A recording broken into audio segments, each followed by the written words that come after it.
Hello and welcome to the Forbes India Cover Story podcast. I'm your host Pankti Mehta, and fortnight's cover is a deep dive into a look at Parth Jindal and how he is taking the JSW group forward. Joining me today is Deborshi Chaki, senior editor at Moneycontrol, who has authored the cover story. Thank you so much for joining us. Thank you very much. Thank you very much, Pankti. So I want to start with a general question that every editor asks. Why now? Why did you think Parth was a good cover story candidate now for Forbes India? Sure. See, we feel that as a group, JSW has really evolved. It's at a cusp of becoming one of India's most diversified conglomerates. If you look at the recent track record of the group, they've gotten into new areas. They have acquired, MG Motors India. They are launching their own car brand. They've recently acquired Dulux, one of India's largest paint companies. So we feel that the transition of JSW Group is underway. From a well-known industrial conglomerate, which his father, Mr. Parth Jindal, created, to Parth Jindal, who is basically having this transformative journey in making JSW also a consumer brand, apart from the large industrial name that it is already known for in cements, in steel. But very soon you're going to see, households.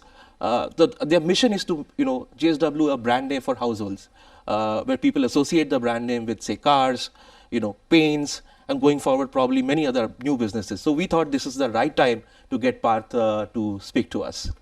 Yeah, and we'll come more to that later, because there are parts of what you said which are very interesting in the story.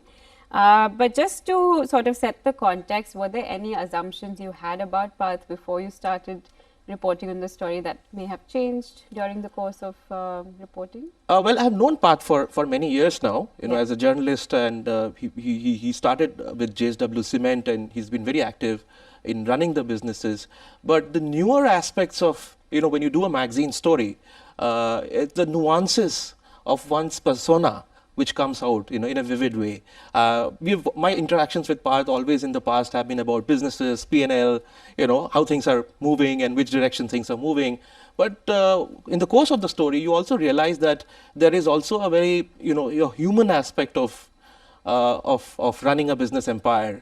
They also go through the same trials and tribulations. How he manages that, how does he keep that mental balance? The fact that he spends Saturdays, Sundays only with his children. He still prefers to take his children to school every day, whenever he's in Mumbai. So those are the things. The human aspect of it were quite interesting. In fact, during the course of the conversation, we also met some of his close friends and people who work very closely with him, like cricketer Sourav Ganguly, footballer Sunil Chhetri, and also some of his senior leadership team. So all of them, the bottom line was the fact that, end of the day, he's a person you can go up to and talk to, and that has a very, very calming effect on people who are around him. In fact, if you read our story, it starts with one example of a football match in Bengal.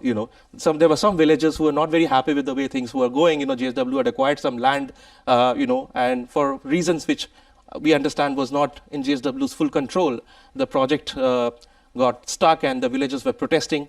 Parth was there, and after 2 days he decided that he should go and play football with the villagers. The villagers were anyway organizing the protest and ending the protest with a football match. So he joined them in the football match, couple of matches, and he was one of them, and the matter got resolved. So I think this was something that one didn't see before we started working on this story.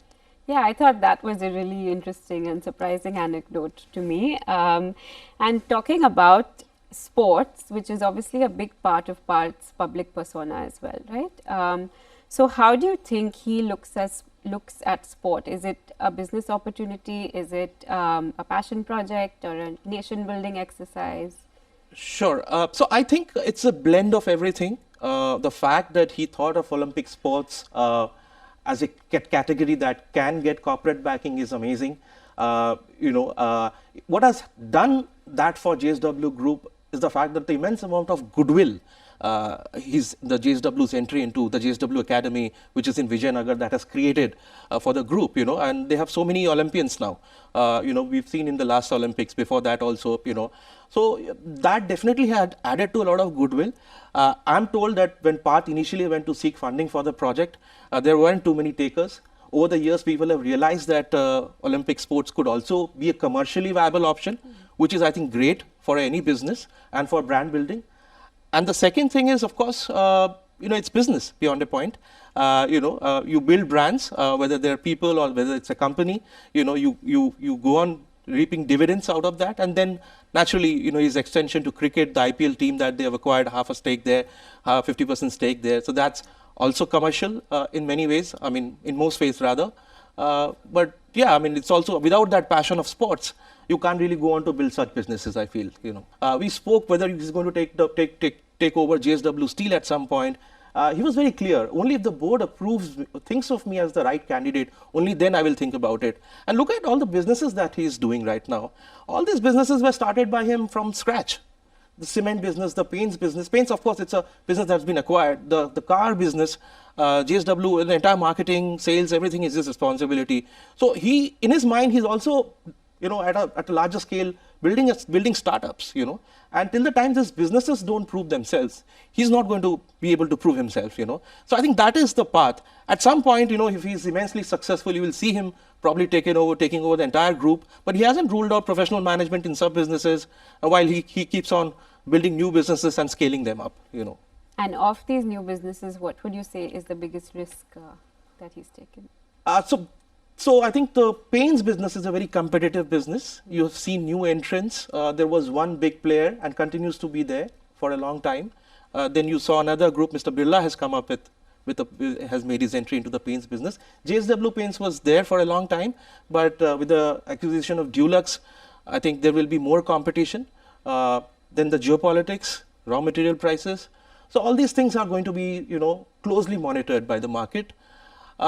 Rest of the businesses, I think they're kind of on autopilot to some extent, of course, not to take away the credit.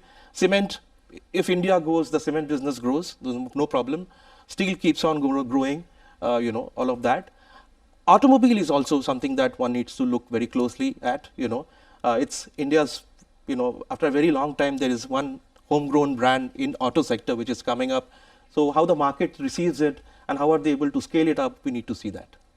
Right, and we talk a lot about the curse of the third generation in Indian family businesses, where the assumption is that this generation has grown up entitled, they are not as much in touch with the masses or with the realities of India, they're not as hungry for success. So what would you say Parth Jindal's story signifies about this generation of leaders? Well, I feel these are someone like Parth and his generation are extremely important. There is already a fair amount of criticism on how third generation, second generations are no longer building businesses. They're only making family offices and just doing investments. That's nothing bad about it. You can incubate great businesses. Some of the startup stories that we have seen have been backed by a lot of these family offices. But at the same time, we have seen in the geopolitical situation emerging, people are talking about China +1. People are talking about how sourcing, how economics and procurement are going to be the new tools of engagement going forward in geopolitics. From that context, from India's self-reliance perspective, sourcing perspective, manufacturing perspective, somebody like Parth, is something. It's like a breath of fresh air. I'm not saying there are no other third-generation entrepreneurs who are not doing that, but I think he really stands out in his quest to build something, completely new. Which adds to the country's self-reliance and security in the long run. Perfect. Thank you so much for joining us. Thank you so much. Thank you. Thank you.